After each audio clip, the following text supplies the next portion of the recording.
Hello everyone, my name is Mr. Pink slash Panda Red slash noun adjective, and today I'm gonna show you a kick-ass game of Gwent that I played last night, starring an incredibly unstable build, a player who takes way too long to take his turn, incredible luck from the RNG gods, and a very soiled pair of pants, because I shit myself on this one. It was close. It was close. So, without further ado, let's get to the game. So as you can see, this is a Nilfgaard deck, which I know kind of sucks in the current meta, but I have a lot of fun playing as Nilfgaard. I think it's one of the most fun decks to play. Just the playstyle with the spies and whatnot. Also, lore-wise, Nilfgaard's the shit. This deck relies heavily on Iris. I like to call it the Iris Nuker build. And wait, hold up, we got RNG. Fucking Jesus coming in. Look at that. Walking to Rep, which is the go-to if you get that in your hand, that's a great round 1 card to play. As is Cynthia. And just having Joachim draw Cynthia, it's lucky, especially with 25. I'm impressed. So he's kind of shitting himself right now because I immediately, with just a play of 1 card, went up 15 points. And this cow is a good move, but I'm going to pull a fast one on him and pass on my turn. Now, this could be a debatable move, but if you've played this game at all and even slightly know what you're doing, you know that card advantage is incredibly important. And so in passing, he has to catch up with my 26, and that cow isn't going to dissolve my Cynthia for 2 turns. So he has to play cards and wait for that cow to dissolve it, which puts me at the card advantage. Anyway, this deck relies heavily on Iris in the late game, and this particular game played out perfectly for that, actually. As you'll end up seeing, because most of this video is going to be round 3. But it makes it is incredibly weak to monster decks. Actually, it's weak to a variety of decks. I mean, I've beaten a lot of decks with it. It's just very hard, and this deck is incredibly unforgiving. If you fuck up even once and your opponent knows what they're doing, you're fucked. Start round 2. Have 2 Vikavaro medics in hand. Trade 1 out. The Vikavaro medic is also crucial to this build. The revive ability, of course. Play the first light, because first light kind of sucks, and I really need to swap it out, but I need more weather control, so once I get a few more Nausicaa riders, I'll probably swap out those first lights. Plays Imperial Brigade, whatever.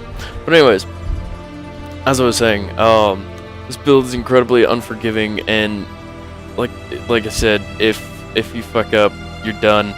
It's game over. But the reason I play this build is, like I said, it's incredibly unstable. Swap out that Vikavaro Novice. There's no reason having it because I don't have any emissaries. Get Avalok instead. Avalok could probably replace with a better gold. I don't have any better golds, and it's nice for milling. And I do get my emissaries because of it.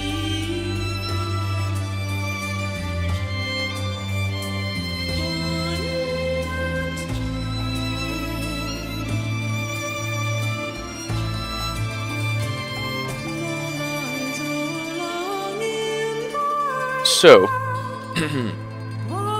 the reason to play this deck, even though it's so unstable, and you might lose a lot of games, especially against like consume decks and whatnot, is because that combo is fucking awesome. I'm a fan of it, especially with Imperial Brigades, because then you just keep boosting your team. But anyways, I'm getting sidetracked. The reason to play this build is A, it's a ton of fun, because you don't know if you're gonna win. I mean, even when you think you're gonna win, you still don't know if you're gonna win because it's so unpredictable and unstable, but when you do win, it feels awesome. Especially in a victory like the one in this game. Spoiler alert, I do win. It's a really good feeling. And you can't get that with, a consume deck or a Northern Realms fuck you boost deck. or even the old school Nilfgaard decks back when NG was stupidly OP. But anyways, he pulls a Vikavara medic. This is going to be crucial a few minutes down in the game because I fuck up really badly, but that is much further down the line.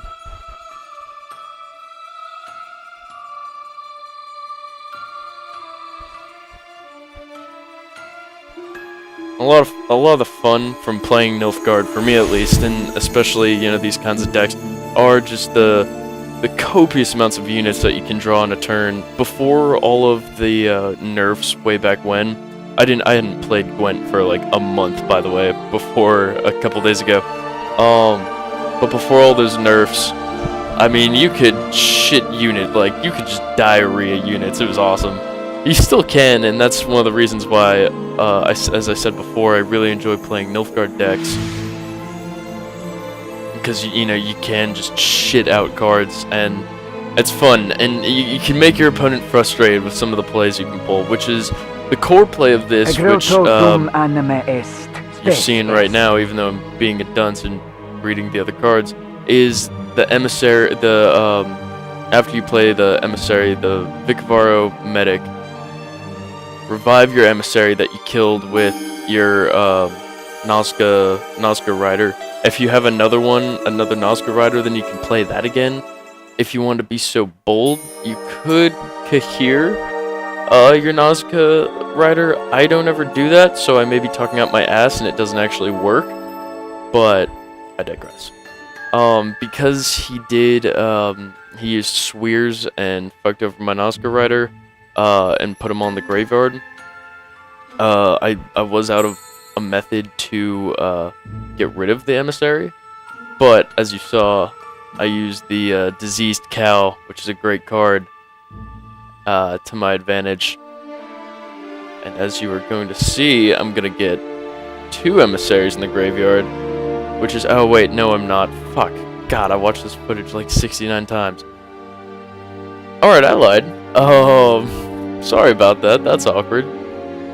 But I totally would have had those 2 Emissaries, and I could keep flooding my side of the board with units. Which I think, if you've gotten this far without clicking out of boredom, you could probably tell where this build kind of goes. It is really fun to play, because most of the time your opponent never sees it, because I never see anyone play Iris. Iris is like the most underused fucking kick-ass OP card there is. I don't understand why no one plays her. I mean, I do get it, she's really easy to block if you have like a lock card or something, or you just boost her, depending. But even then, you know, that, like, I don't know, she's awesome, she kicks ass. And she just nukes the fuck out of your opponent, which is why I call it a nuker deck. Interesting call playing Yennefer summoning the unicorn. You know, you don't have to be a rocket surgeon to be able to tell that unicorns only work when you vastly outnumber your opponent, because it boosts all the units on the board. And, you know, we're about equal. If my count is correct, he has 11 cards in play and I have 10. So it doesn't do a whole lot. I know he's boosting his fake Siri because that's one of my 10s. And trust me, I had my eyes on that fake Siri the entire game. Fake Siri is a fucking kick-ass card. And when I get fake Siri, I plan on using the absolute shit out of her. Because spy decks are dope, Nilfgaard is dope, fuck monster decks.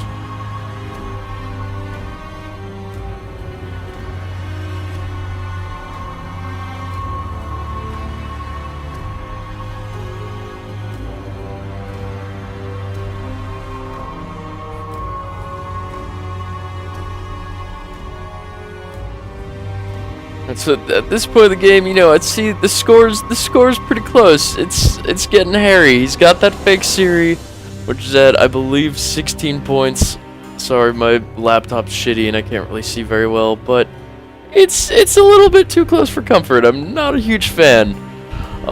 You know, pull out that Nazca Rider to boost some units, but even still, you know, I'm gonna lose 16 points. They're gonna gain 16 points, so it'll be 98 to 96 if the game were to end right now. You know, it's a little nerve-wracking. Not gonna lie. Plus, you know, using reveal decks and whatnot and the Scorpion or whatever the fuck it's called to eliminate units, it's hairy, even though we're talking high numbers. And I am technically winning right now. And you'll see my turns do take a little bit longer, because, you know, you gotta think, because, like I said, if you fuck up at all in this deck, it's game over. You're done. You have to execute your play order perfectly, which I managed to do. Even though I forgot to mention it when it happened, and I fuck up again.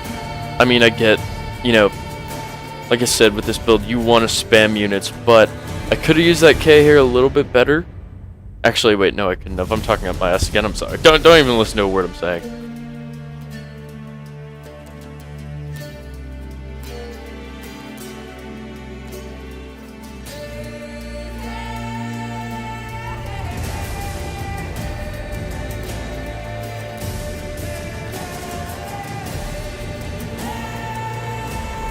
Throwing up this Geralt, you know, not fun. I feel like people may undervalue Geralt. I don't know, I don't see him spoken about a lot in Reddit. Or maybe that's just because I ignore threads about... Actually, most threads, they're saying he's underpowered. But, you know, in situations like that, that +3 boost, it can pull you ahead in some situations. And in this situation, it makes the score disturbingly close.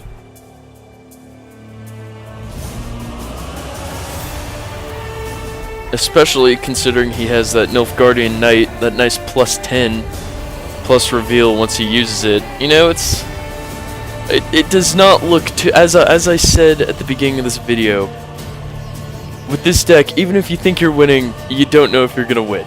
And in this situation, I wasn't winning because he had that fake Siri, and I definitely didn't know if I was gonna win or not. I mean, even still, I'm at 115, but he's got an 18-point Siri. However, for you astute observers, I got that nice Peter Saar in my hand, which comes in clutch in about 5, 4, 3, 2, now. Which I did almost fuck up and use it on the Swears, which would have been completely fucking retarded. But I don't fuck it up. Use it on that fake Siri, which is a good call. And we come to the end of the game, where shit gets real satisfying, real fast. Play that Iris. Pray to fucking the All-Father Odin that isn't a boosting card or anything. Oh no, it's just dollar and infantryman. Hell yes. At this point, last card, that's when I can take solace in knowing I'm winning this shit, because... Oh, get nuked, son. Get nuked. And that's why this deck is fucking awesome.